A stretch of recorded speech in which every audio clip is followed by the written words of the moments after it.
Well, it's done. I don't have a little cover for that my hitch yet, but other than that, we've got it done. So come take a look at the back over here. Oh, I don't have a backboard. I'm gonna go pick that up today and get that on. But there we go. We got all our lights in. Got our lights up on top. Our lights work. Got our sides on. I think that gray looks really, really good. I think it goes pretty well with that blue. And yeah, there she is. Got the boards burnt and stained, so they look really, really nice. Headache rack looks nice. Yep, we're good to go. Give it a shakedown, and also for a shakedown for the transfer case. Make sure everything's good. Beautiful.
Okay, we're here in Riverbank, California, at an Airbnb. Really nice place. So you can see they got the goats out there, and there's a couple of donkeys. One of them's over there. I'm not sure. Oh, the one's back there in the shade over there. Sorry about the lighting. I don't know what's the best place for me to stand. But no, it's a really nice day today. Last night was kind of rainy when we went haul bees. Today is nice. The sun's out. But we slept for half of it because we were up all night. So anyways, nice afternoon, nice evening here. I have some issues with my flatbed. Okay, so it actually worked, and it's really not the flatbed itself. The flatbed worked perfect. A problem I did have though was, man, that sure squats with me. I didn't realize how undersized those springs are for the amount of weight that the beehives weigh. I'm not sure what the beehives weigh, what they weigh, or their weight. I think it's quite a bit because it was really squatting this truck down. Like I've put a lot of weight in this truck and I've squatted it down, but when I've done that, I've always thought, man, I had a bunch of weight on there, and I did. Like I had a pallet of pollen patties one time on the back, and a bunch of other gear in there, and I really squatted it down. But man, those beehives, I don't know what they're weighing, but it was a lot. I'm gonna guess that the beehives weighed around 5,600 pounds, maybe 6,000 pounds. I don't know, it was quite a bit. But even before I put that much weight on, you put one on there and it just like really leaned that truck over. One thing, it doesn't have the dual, so the springs, actually not the springs are at the same place, but yeah. I do not want to put heavier springs on here because this truck is already rough the way it is. There's no reason to put heavier springs. This is just kind of temporary right now, and to be able to put the wider loads on here when you need to.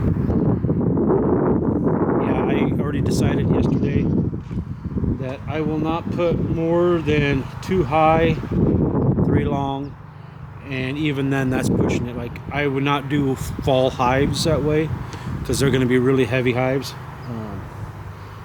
That's just too much weight. So I had them 3 high, 2 rows, and then the last one was just 2 stacks in the middle. But that was too much. I mean, it gets really tippy at that point. and you don't got the extra set of wheels on here, so yeah, it's not, you got to be very careful with that. You can see all the mud underneath here. It was a muddy mess last night, but it was nice to have a flatbed with four-wheel drive. So one of the places we went, I usually have to drive back and forth with the hives to get them out. This time we just drove this truck in there, but the bad thing about it was kind of on a hill, so you had to watch, be very careful, because I didn't want to get in a bad situation when we tip things, brake boxes. Sorry, I think there's a wind. I don't got a little fuzzy on top. So anyways, of course that truck is just a beast. Now I realize how much stronger that truck is, because man, I load that thing down. I'll put 5 of the 8 framers or 4 of the 10 framers, 3 high, and man, that's a lot of weight. And it just, I mean, it's squatting down at that point, but it's not bad at all. This thing definitely not made for that weight, not even close. But anyways, problem I had with this truck. So with the LEDs, this truck, every time you hit the brake, it beeps at you. Every time you turn one of the blinkers on left or right, it beeps at you. When you turn the blinkers on, they flash really fast, right? So it's a hyper flash. It's saying that you got a bulb out, and that's what the beep is about too. I'll show you here what it sounds like. And it is very frustrating. All the way down here, so it was like an 800-mile trip or something.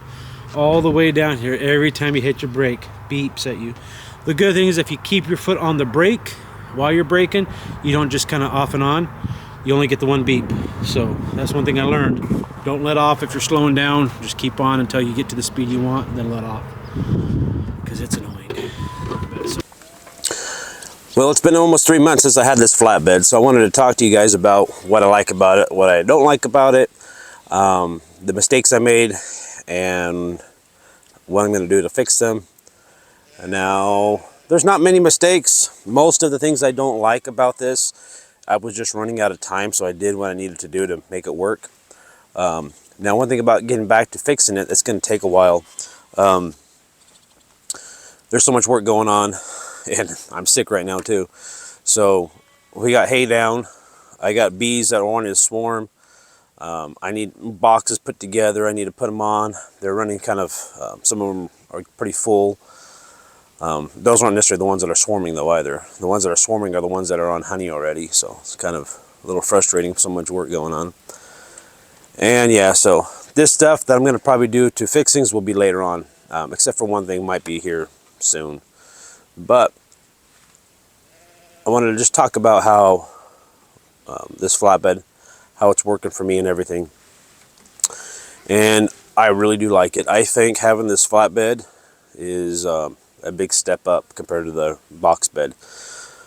It's a little higher than your regular bed, maybe by, I don't know, I'd say 6 inches, maybe 6 inches taller.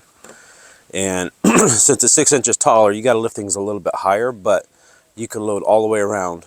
And one thing, so my edges here, they're only 8 inches, or a little less than 8 inches. So to actually lift up stuff into the truck all the way around is easier. So it's a little harder from the back when you have a tailgate, but overall it's easier on everything else, especially when you're lifting boxes in and out. So like if you're stacking boxes in back of your pickup, the ones in front, they're hard to get to and stuff. With the flatbed, way easier to stack and everything, a lot easier. So the benefits outweigh the cons for what I'm using it for, and I like it. I think it's doing pretty good. So anyways, let's go take a look. Let's take a look at this flatbed here. Okay, so there it is. Now, first thing I don't like, I have this backboard bolted on, and I did that just to make it quick and easy to get it installed. I do have some bolt hinges I'm going to weld here, and that'll allow me to swing this down to load things up. But when I swing it down, you'll see it's going to be in the way of my lights, so I might need to make some notches and stuff in there just to keep out the lights. But I might not. It might be just be one of those things, hey, you know what, not a big deal. I'm not going to be really running it down with it, and if I am, I think the lights will still be kind of exposed, and I'll just run with it that way. So that's one thing, getting rid of these bolts, having the little rubber latches here, and then when you pull it down, you'll be able to latch it on the bottom also. That way you can that way you keep it secured, and if it's down, it's not flopping around. When it's up, it's not flopping around. I will be making a piece here on the side that will come over here, and the reason for that is when you're tying down this truck, you're pulling in, and this board keeps that, but then going out, there's really nothing once these bolts are out. Since the bolts are in, this board is tying everything together, so that's going to kind of changing. So on that note, same thing up here. When I do this one here, there's nothing there, and that's causing me some issues also. So I'm going to probably either bring a little plate out here on the side so that way it catches, or I'm going to do a little pin so when you put it in, it'll kind of pop in a pin right here and you won't be able to pull that over. So that's kind of one of the things. And then this here does the same thing in the middle. Nothing you could really do about it unless we put a piece down in here, which I might try to make one of those pieces that bolt on here to do the same thing. Just if you're really tying heavy things down, you need to really snug things down hard. You'll be able to do it. This part here does rattle just a little bit, not bad at all. So I might add a stiffener, but it's not bad. I probably won't until I get to, well, because I'm going to change it out. I'm going to put a fuel tank in there. So that's later on down the road. This here, I really messed up on this. I made this unbolted out and everything. And I don't know, like I said, I blame it on lack of sleep. I should have just ran this up from the bottom and then you put your screws in. I don't know why I thought I had to do it from the top. That took extra time to make and it was a pain, but just use what I had. I am going to change this, take this out of here. This will be gone, and I'm going to cut a hole right here, and this is where we will actually fill the truck up from. And then there might be another one up here to fill up the other tank, maybe. It might be on the inside, but the outside would be a little better, I think. One thing about those fuel tanks, I want to have a little pump on them so I can pump fuel into the swinger and stuff. Nothing big, just something small. And at the same time, I think I want to directly plumb it into the fuel tank, so if I'm running low, I can just flip a switch and fill my tank up. So, one thing I dislike, but I don't like the alternative, is these tie-down points here. So one thing, they're kind of narrow, and I talked about that, I think, the straps. So when you're strapping stuff down, it's fine to hook in there, but a lot of times what we do is we pull them through the top and we latch them like that. But when you pull on this latch, see that? I mean, the strap it unlatches. So that's the problem. But the way to get around that is you got to make these a lot wider, and that's not something I'm going to do at all. So got to suffer with that. And then that being said, these tie down points are in a fixed location, and you can't do nothing about that. Now, I made it so they lined up fairly well with pallets to be able to tie things down. So it is what it is. Can't really change that. That's going to stay there. Ooh. Okay. My plate for my gooseneck, it's just screwed in there right now, so I got to take a screwdriver to take it out every time. I need hinges on that. That definitely needs hinges, so that way I don't have to mess with that anymore. And then I'll make some type of latch, either magnets or something, so it keeps it from flopping around. Just holds it down all the time. So that's one thing there. And the big mistake that I made is this big gap right here. That is way too big. I thought I was going to have to trim some boards. My measurements were obviously way off. And when I did that, you can see here, I could easily, these 3 boards are tight. I didn't put no gap in them. I would have actually maybe did this gap a little bigger, maybe not. But I would have put a little gap in these guys here. Did a little, I don't know, eighth of an inch. Oh, what happened there? What's going on? Wow, I don't know what happened there. That would take a 1/4 inch there, and then if I needed more, I got these 2 boards to do also. So I would have made a smaller gap there, and that's what I should have done. When it comes time to replace these boards, that is what I will do. I will go ahead. Here's some honey that leaked in there. The bees never rubbed it up. I don't know why. Maybe it got dirty and they didn't want to. I've noticed that I guess all the nectar coming in, they don't want to mess with that stuff. But, so next time when I come around to doing this, I might try to shove these over just a little bit and then this one will get shoved over a little bit. Even if it's just this board right here, shove this one over a little bit, and then shove this one. But that's going to be a while. It's a ways away. One thing I probably should look into is getting like these plastic pieces to put in there so stuff can't fall through them. Same thing here on all my gaps. But make them shorter pieces so they just pop in, pop out. Because hive tools do fall through those cracks. So just something I've learned. Now, one of the things I've done, and I think I showed you guys on some other videos, I did these gaps for these. So the idea is you take those, you twist them in. That's a big gap, don't need to be that big. And then you just take your ratchet and you strap your stuff down.